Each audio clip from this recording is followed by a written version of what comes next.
Hello students, BSc maths के इस YouTube channel पर आप सभी का स्वागत है। आज हम कॉम्प्लेक्स एनालिसिस में कॉची इंटीग्रल थ्योरम पढ़ेंगे, कॉची समाकलन प्रमेय।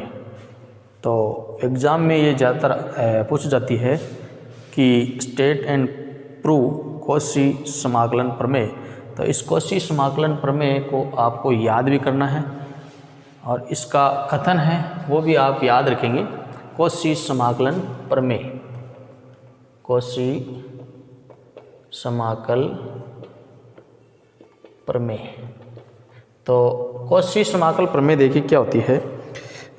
माना कि ये प्रमेय है, माना कि एक सह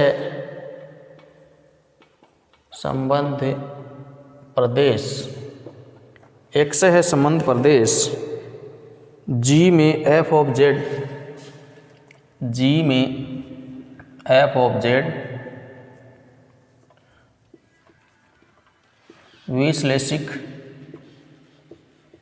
फलन है तथा f डैश z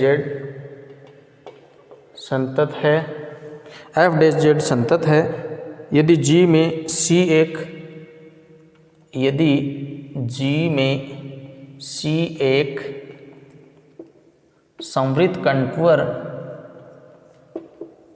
हो तो अपने को सिद्ध करना है इस कंटूर के सापेक्ष f of z dz equal to 0।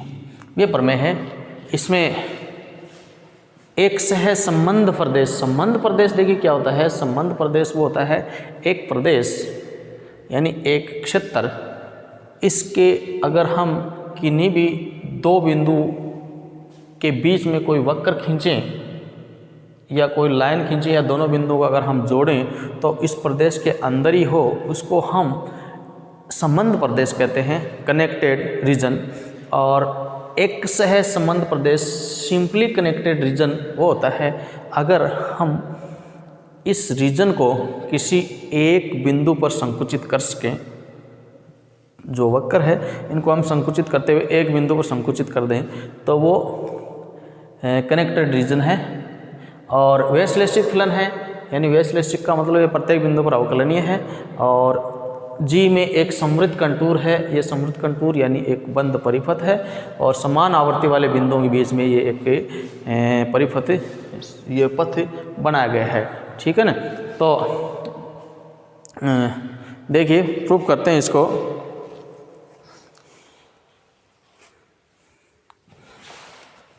अपने को दिया क्या है, f ऑफ z जो फलन होता है वो हम किस रूप में लेते हैं, x y plus iota v x y. ये फलन होता है f ऑफ z और z बराबर होता है x प्लस आयटा y और dz बराबर हो जाएगा dx प्लस आयटा dy। ठीक है। तो यहाँ पर f ऑफ z का मान आ गया और इसलिए c f of z dz बराबर f ऑफ z का मान रख देते हैं u प्लस आयटा v और dx प्लस आयटा dy। ठीक है। अब चूंकि हमें दिया हुआ है f डैश z संतत है, अतः f डैश z की जो वैल्यू होगी वो ux प्लस आयटा vx, अगर हम x के सापेक्ष लें, ठीक है, इस प्रकार से भी लिख सकते हैं इसको। ये अवकलन है ux का, u का du upon dx plus eta dv upon dx। तो अब इक्वेशन 1 से देखिए, integration f of z D Z बराबर हो जाएगा, इसको हम मल्टीप्लाई कर देते हैं u dx, इसको इससे मल्टीप्लाई करेंगे u dx plus eta u dx plus eta u dy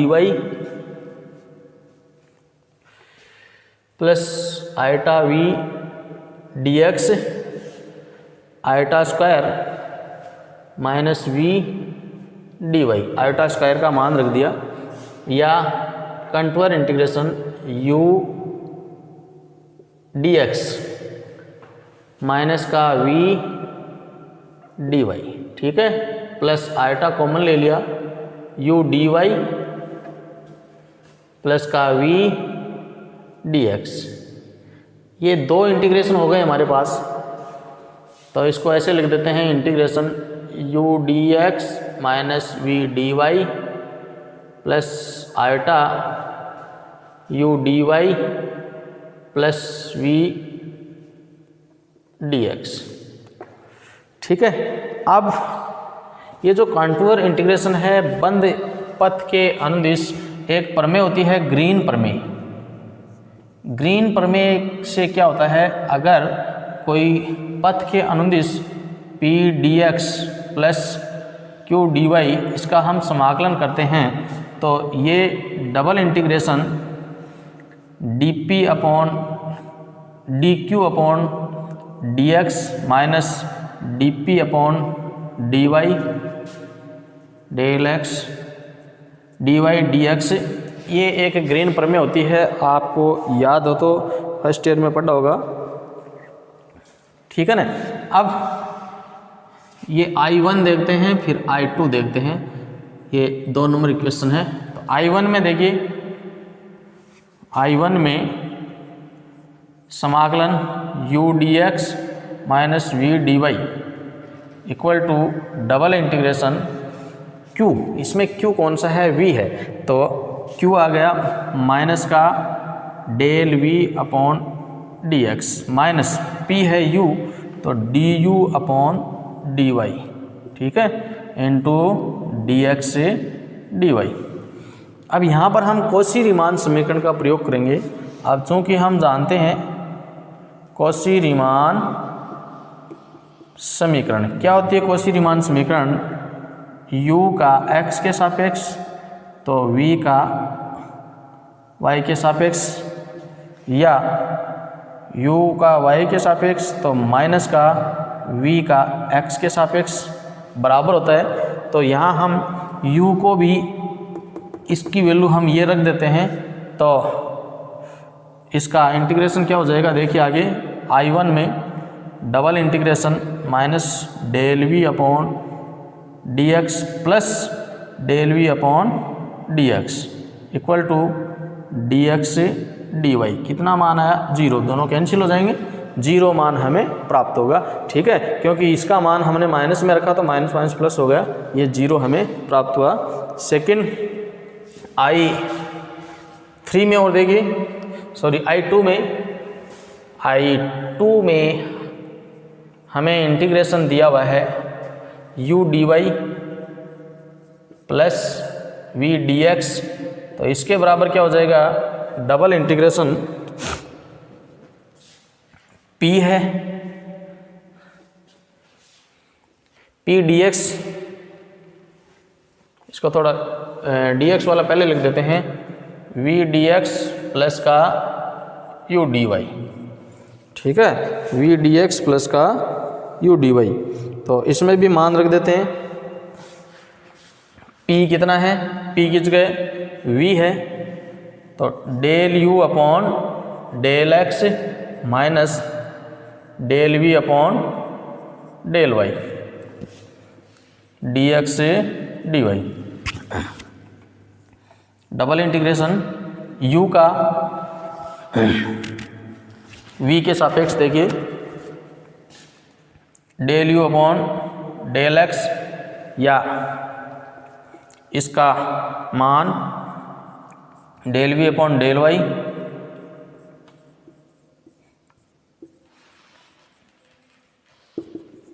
तो ये भी 0। अतः टोटल इंटीग्रेशन कितना आया 0। दोनों को जोड़ देंगे, यही तो हमें इसमें सिद्ध करना था। तो देखना है अच्छी तरीके से, ये इम्पोर्टेंट प्रमेय है, काफ़ी बार पूछी जाती है, याद रखना है इसका, ये कथन भी याद रखना है और ये सिद्ध करना है इसका।